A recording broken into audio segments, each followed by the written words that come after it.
self-esteem. We barely scratched the surface in our last podcast. And so we thought it would be a great idea. Dr. Joy, maybe you might want to start it off by asking ChatGPT a question. So, what is the significance of self-esteem in our life? How does it help us, hurt us, influence us? I'm curious to know what ChatGPT thinks. ChatGPT, you have an assignment. Tell us. And not only that, who came up with this phrase? Yeah. Who came up with self-esteem? Yeah. That's what I want to know, because I think there's a little discussion going phrase, on. You mean who actually put those two words together? It didn't exist before then? It didn't exist before that. Somebody actually came up with that term. Yeah. Somebody actually came up with that term. That the one definition was that it's confidence in one's own worth or abilities. Somebody else came up with a psychological construct and called it self-esteem because it predicts certain outcomes such as academic achievement, happiness, satisfaction in marriage and relationships, and criminal behavior. And I know we've talked about this a lot of times before, but our friend Braden, who you've asked, has identified these certain things and what happens, right? Absolutely. So, so I'm curious in the answer. I'm trying to get it. I'm here with the chat right now, and I have got you. The camera's looking at you, but I'm right in front of you. Chat's sitting right here. Your text is right there. The answer is right there, but it won't speak. Oh, it won't speak. Please. Thank you so much. You're a smart girl. William James, often considered the father of American psychology in the late 19th century. While he did not use the exact term self-esteem, James explored the concept of self-worth and self-value in his writings and lectures. He emphasized the importance of a positive self-image and the impact it has on one's well-being and personal growth. Over time, the term self-esteem gained popularity and became a widely recognized concept in the Thank you so Interesting. See, that's interesting because also, if you check that out, there's also an idea that a Scottish thinker by the name of David Hume came up with it in the 1700s. Really? Yes. Oh my gosh. Hume posits that is important to value and think well of oneself because it serves a motivational function that enables people to explore their full potential. Well, that I think is a very good definition. And it's going back to 1700s? To the 1700s. Wow. So it has existed for a long time. Right. It's not the 80s that we were talking about. No. Okay. No. Makes sense. Right. So I think having done so much research that you have, I think we should let you talk about some of the things you find. Wow. Oh, thank you. Yeah. Were you going to say something, Steffi? I'll see you. Okay. All right. So, California being the progressive state that it is, right? And we always do things way before, it's like the United States of California. There was an assemblyman from the Silicon Valley. His name is John Vasconcellos. He wanted to set up and fund a task force on self-esteem and personal and social responsibility.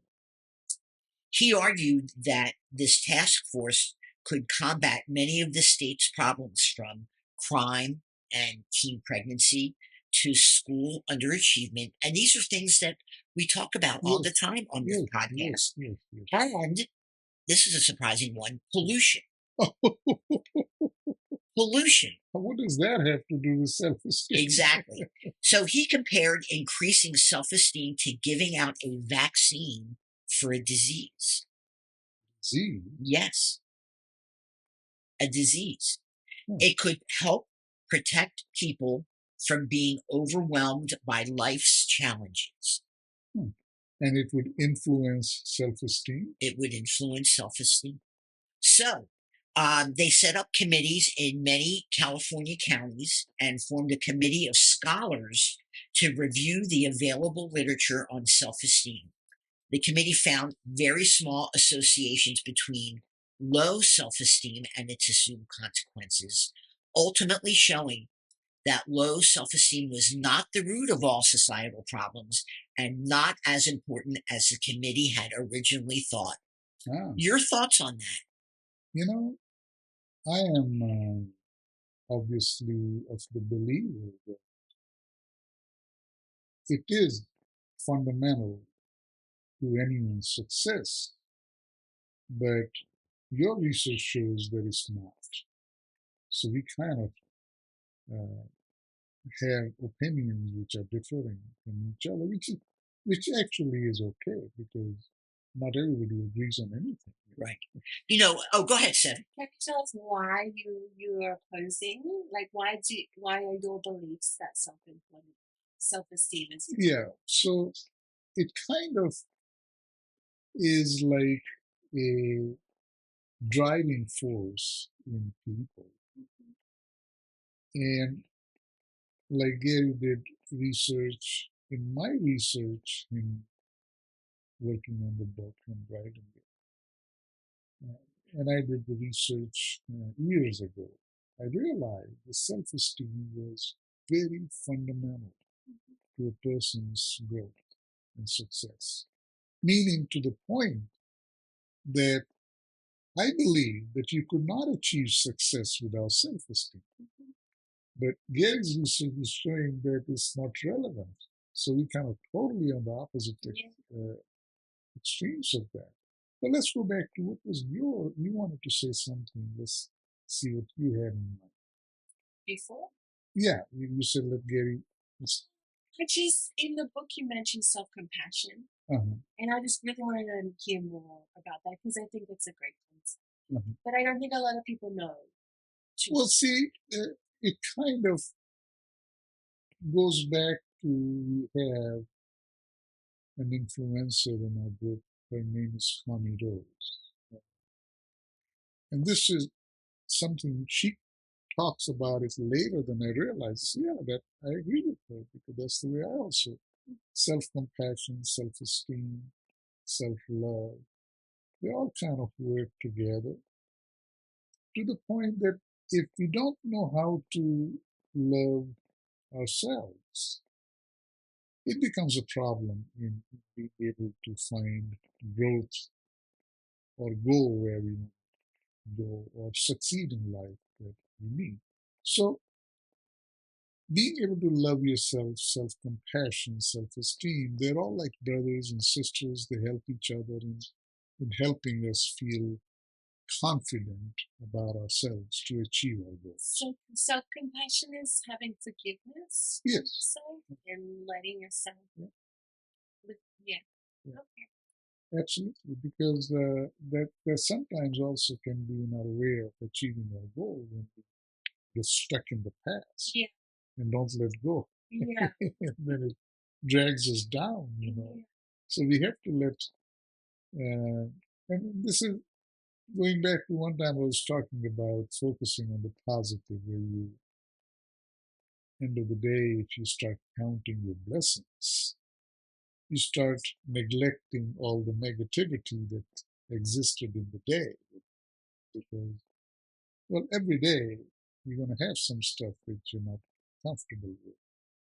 But don't focus on it. Let's focus on the blessings, the positive side. So that's what helps you move forward. So you ready? I have a however to add. Okay. So even though the authors found that self-esteem was not the root of all societal problems, however, the authors of the paper that summarized the review of the literature still believe that self-esteem is an independent variable that affects major social problems. So there is a little however there. And I remember my independent variables and dependent variables, and I get a rash when I think about them. Yeah, But I mean, so the the part which I'm finding fascinating, however, is that it's connecting with social problems. major social problems, yes. Because so far, self-esteem is mostly connected to you individually, but how it connects to the social reality is something that's a little more. Yeah. So anyway, this task force for California was disbanded, and uh, another association was In '95, created. you said there was a. Right, right. So then the National Association for Self-Esteem was established, and they took on the task force mission. And Vasconcelos was on that board along with somebody you talk about often, Tony Robbins, and Bernie Siegel, and Gloria Steinem, who was very pro women's rights when she was alive. So, but something I know that Steffi touched on before and things like that, dealing with self-esteem, and that is social media, and it plays a ridiculously huge role in the lives of younger people who get sucked in by TikTok and Instagram. And the research I did through the New York Times, the Learning Corner, had some heart-wrenching stories that some young women published in this area, just talking about how social media has been harmful to their body image and their self-esteem. One said, growing up with social media in this day and age is absolutely detrimental to one's self-esteem and view of their own body. There are hundreds of influencers that are praised for having the perfect body when chances are it's completely edited, which gives off the impression that you can't feel comfortable in your own skin. Beyond that, for those who are blind to the amount of editing being done, are put under the impression that if you aren't perfectly skinny or your stomach isn't toned and flat, then you aren't beautiful. I have struggled with body confidence, and I find myself deleting Instagram whenever it gets too bad because I am subconsciously wishing I looked like the girls on my feed. And that's why I think that TikTok now is so popular, because it's not as filtered as Instagram. So there's real people on TikTok, so they don't care what they look like, they don't care. And So Instagram is a little more. Instagram is very highly edited. Really? There's apps that you can I didn't know that. you can take your body and you can turn it into like a Kim Kardashian body just on by like a couple clicks. Wow. Yeah, so I think that's why people are really liking TikTok, because it's real and there's still some editing going on. You know, not that we have an answer to this, but my question would be, how would our discussion connect or influence, like, the young child you're dealing with, 3 or 4-year-old, how does that, because they are dealing with real issues, self-esteem. Yeah. So how does that come into picture? Can you observe anything there? He's a little young to kind of be comparing himself, but my personal experience, I just tell him he's great, and I don't compare him to other people. And because I know, like growing up, that was really hard when my mom would say, "You should be more like this kid." Really? Yeah, Mom did that? and I just tell him how amazing he is. I tell him he's smart. I tell him he's strong. He's smart. Like anything to build his confidence. So, That's good. I agree.